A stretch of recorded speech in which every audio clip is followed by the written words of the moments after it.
Okay, so we're diving into something that's been all over the news lately. Instagram's got these new features, right? And they're supposed to help stop, like, sextortion, especially with teenagers. And considering how many people are on Instagram these days, well, this is kind of a big deal for a lot of us. Yeah, no, it is. It's really interesting how this whole thing has become such a big issue. You've got Instagram with just this massive amount of users, which is amazing for connecting with people, but it also, opens the door for this kind of exploitation. And teenagers are particularly vulnerable. For sure. It's honestly pretty scary to think about, Hmm. just so everyone's on the same page. Sextortion is basically when someone's pressured or like tricked into sending explicit stuff online, pictures, videos, and then that content gets used against them. Blackmail, threats, all that awful stuff. And the impact of that can be, well, devastating for anyone really, but especially for teenagers. They're still figuring things out emotionally, socially. It's not something we can just ignore. Absolutely not. So Instagram's trying to, I guess, get in front of this with these new features. One of the biggest ones is like automated warnings. So imagine this. A teenager gets a suspicious message, maybe from someone they don't even know.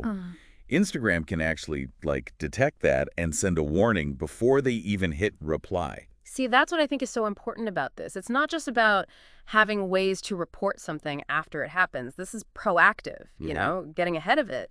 Those warnings, they don't just flag the danger, they actually tell the user what they can do. Like, hey, maybe you should block this person or report this whole interaction. It's like having a safety net right there in the app. But they're not stopping there. Instagram's also tightening up the message restrictions, especially for accounts that someone doesn't already follow. So, like, if some random account tries to send inappropriate messages to a teenager, Instagram can just block it completely. And, of course, the teenager would get a notification about that, too. Right. It's about giving teenagers, especially, more control over who can contact them, what they see.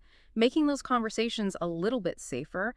Makes you wonder, though, how does Instagram even know what's going on? Surely they don't have people reading every single message. That's exactly what I was thinking. It's like some next-level tech stuff, right? It really is. They're using something called machine learning, specifically natural language processing, which it's not just looking for bad words. This algorithm is trying to actually understand what the message is saying, like the context, the intention behind the words. So it could pick up on things like threats, even if they're subtle, or if someone's, like, trying to groom a teenager for exploitation, even if it's not outright. Exactly, and that's a massive step forward. Now, obviously, it's not going to be perfect. Technology like this is always evolving. There will always be challenges, but just seeing these efforts is encouraging. And it doesn't stop there.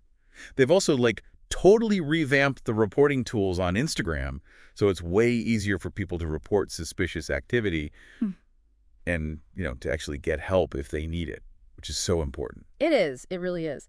But this leads to a bigger question.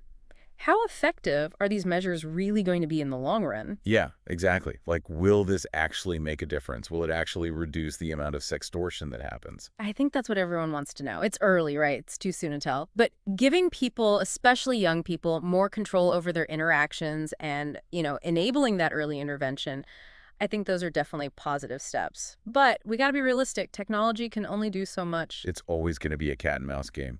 Someone's always going to try to find a way around it. You're telling me this isn't a problem that Instagram or any social media company can just solve on their own. So it's like everyone's responsibility then, right? It has to be. It makes you think. What are parents doing? What are schools doing? What about other teenagers? How do we make sure young people have the knowledge they need, the tools they need to navigate all of this safely? That's something for everyone to think about. Yeah. Because it can't just be about technology fixing this, right? It's a conversation that we all need to be having.